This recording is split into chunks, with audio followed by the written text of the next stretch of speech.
the idea of kind of knowing your worth, knowing when to stay, and knowing when to leave a situation that no longer serves you, Yeah, exactly. I think is incredibly important. And being able to put like a fun twist on that is what I try to do.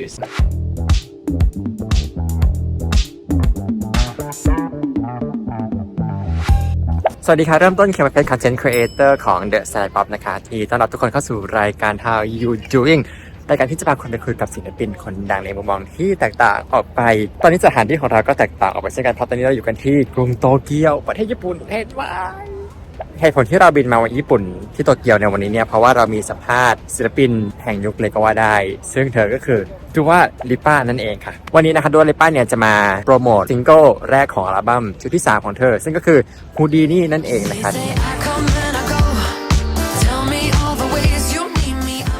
ซึ่งนอกจากเราจะชวนคุยเรื่องเพลงนี้แล้วเนี่ยเรายังพูดคุยถึงเรื่องทั้งแฟชั่นโปรเจกต์ใหม่ๆที่เราจะได้เจอปีหน้าแล้วก็อาจจะมีทัวร์ที่จะเกิดขึ้นในปีหน้ามาฝากแฟนๆชาวไทยด้วยถ้าพร้อมแล้วไปเจอกับDua Lipaกันได้เลยค่ะแต่ก่อนอื่นอย่าลืมกด subscribe แล้วก็เปิด notification ของช่อง The Psychedelic Pop ด้วยนะคะ Okay, we're now here with the one, the only Dua Lipa. Hi, Barbie. Hi, Barbie. Hi, Barbie. How are you? How you doing? I'm good. How are you? I'm more than great. The fact that you're here in Tokyo in person, I mean, I couldn't ask for more. Oh, I'm so happy we got the chance to do this. Yeah. Have Very you seen fun. any like Ponyo stuff in Tokyo yet? Have I seen any Ponyo stuff? You know what? Not yet. Last time I was here, I went to the Studio Ghibli Museum, and that was good for me. I did all my Ponyo shopping then. That's great. I loved it, but I haven't yet been to the amusement park. Okay. That's something that's next up on my list. I'm Totoro fans. Yeah? Yeah, I am. Of Ponyo? Yeah. No, Totoro. Totoro. Totoro. Okay, Yeah, sorry. yeah. We're not here to talk about Totoro, Ponyo, or Barbie. Unfortunately. But congratulations on your nominations in Grammys. Thank and then, you so much. I mean, the fact that you got nominated on the same day that Houdini is out. Yes. It must be like a casual day for you. It wasn't a casual day for me at all. I was just so excited and overwhelmed at the same time. Like the response to Houdini was so amazing. So I was already like on cloud 100 because of that. And I didn't even know that the Grammy nominations were coming out that day. So when I got the text message that we got 2 noms, Yeah. I was like, wow, this day really is unbelievable. Yeah. So it was a very, very good day. And both of the songs will be one of the top 10 Spotify players of my playlist. Oh, thank you. Yeah. We're here to talk about your new single, Houdini. And I want to start with the music video. I mean, Okay. it's like, I like the idea of you just like here and there and you just disappear and then which one is the real you?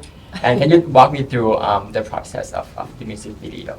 Yeah, so I mean, you pretty much got it. It's very much what I wanted with this was a performance piece. I think in a way that no one's really seen me perform before for a music video. Apart from obviously having my incredible dancers with me, the video was mainly just me alone. And I think pushing myself to the limit and seeing how far I can go in different ways was really an experiment for myself. I felt like the song really lent itself to a performance video, and it's exactly that. It's the idea of, you know, finding yourself being there, not really being there, whether, you know, trying to see like I don't know, the kind of different perspectives and different aspects of who you are in different situations, or leaning on to yourself and not, and just like kind of different metaphors in that way, but all wrapped up in just like a fun performance video. But yeah, it's very Houdini on, you know, in a concept, as a concept overall. And I like the idea of Houdini and like, but a lot of people don't know what's Houdini. Can you explain me what's like why Houdini like for the song?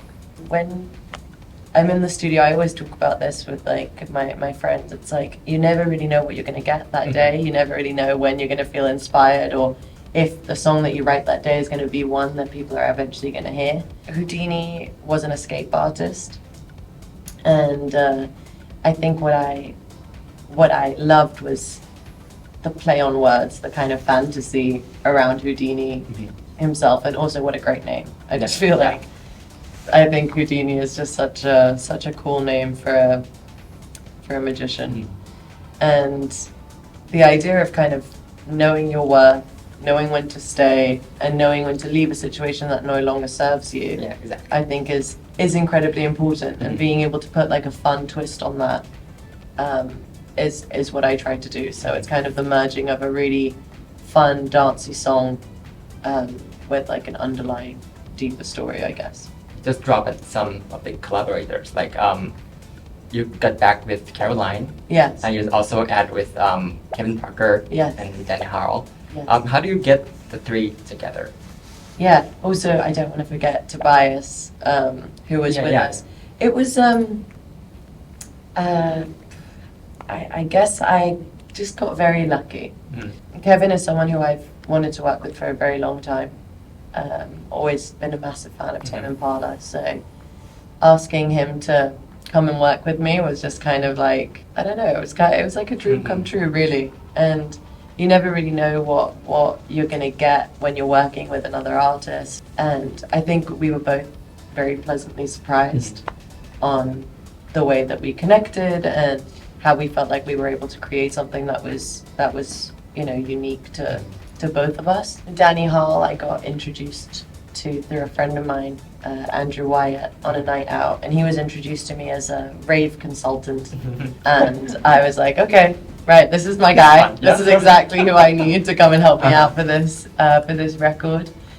And Caroline, like you said, like I've been working with Caroline since my very first album, but to the capacity that Caroline and I have worked on this record is like incomparable to the rest. Like we've spent every single session together, so we were very much joined at the hip for this process, and she's incredible. And Tobias is someone who I worked with a really long time ago, 2017, and so we reconnected. And it's funny to have all these people in a room with such different personalities, yet so incredibly versatile and fun, and of course goes without saying incredibly talented. So just to all be in a room together creating something that felt really special to all of us was really fun. Like it's definitely like the most fun writing experience I've ever had. Music has the power of escapism, right? I wonder what your escape playlist looks like.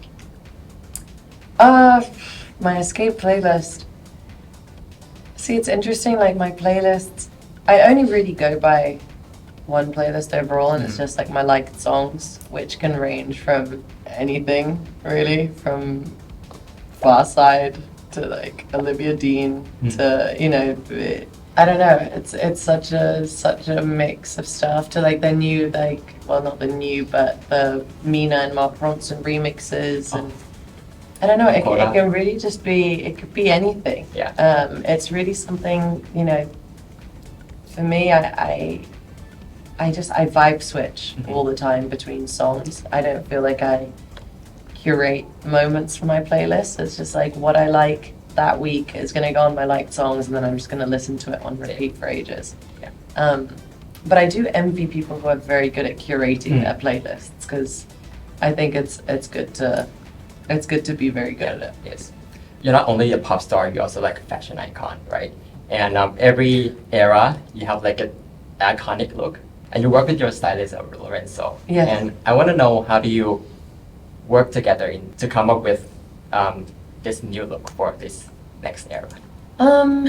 Gosh, that's an interesting question. I guess, when I think about future nostalgia, I don't know, I wanted to dye my hair blonde and dark underneath. And I think that album in itself had such a very clear visual identity, and it was very pop and glittery and a very different thing. Whereas then for this record, I wanted to dye my hair red because I felt like I kept seeing the color red when I was hearing a song from the album. And then me and Lorenzo really kind of just sit down and we talk about different references or different pictures that we love, and we kind of go from there. This record in itself is a lot more about being really free.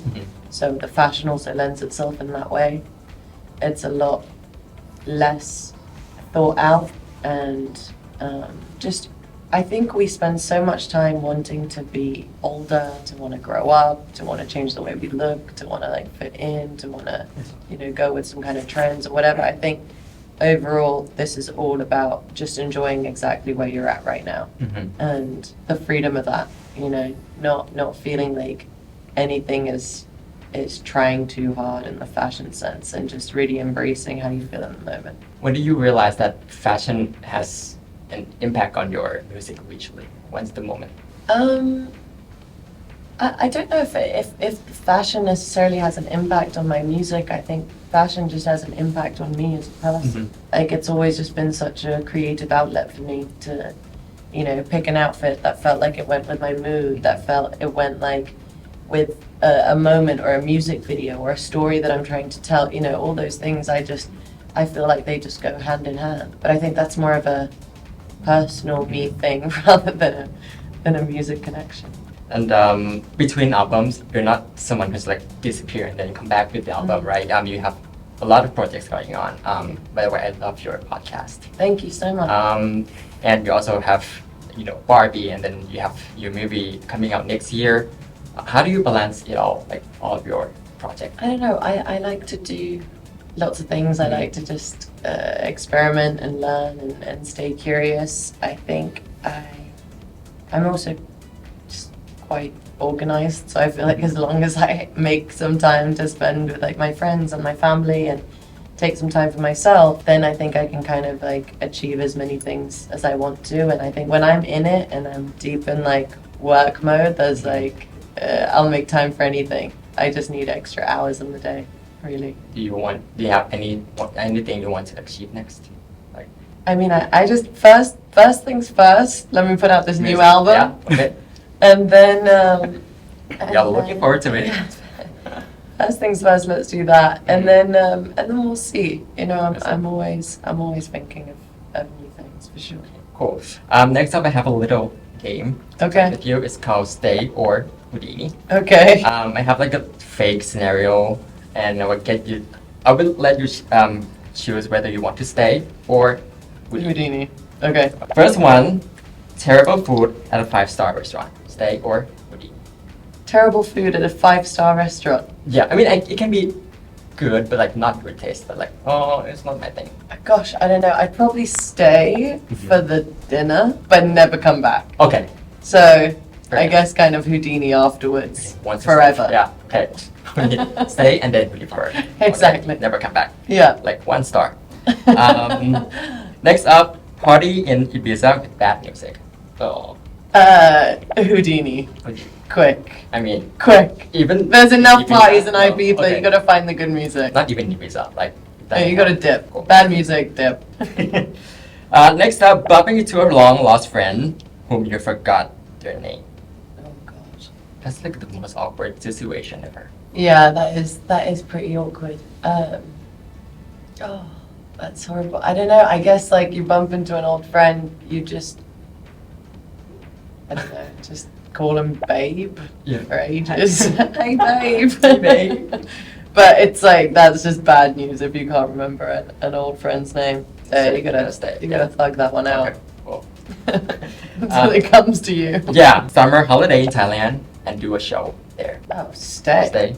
Yeah, Yeah, that's of a course. 1000% no-brainer. Stay or stay. Stay and stay. Yeah.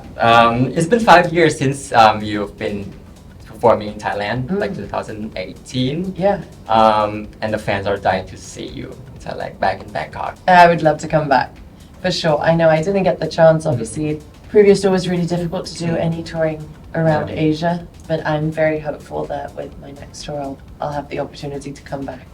Yeah. So is there anything you want to say to our Thai fans? Yeah, I just want to say thank you so much for all the love and support and for waiting for me for this long. I'm here and I'm going to come and see you guys very soon. Thank you so much, Dua Lipa. Thank you for your service 95. Oh, thank you so much. Thank It was you. so sweet.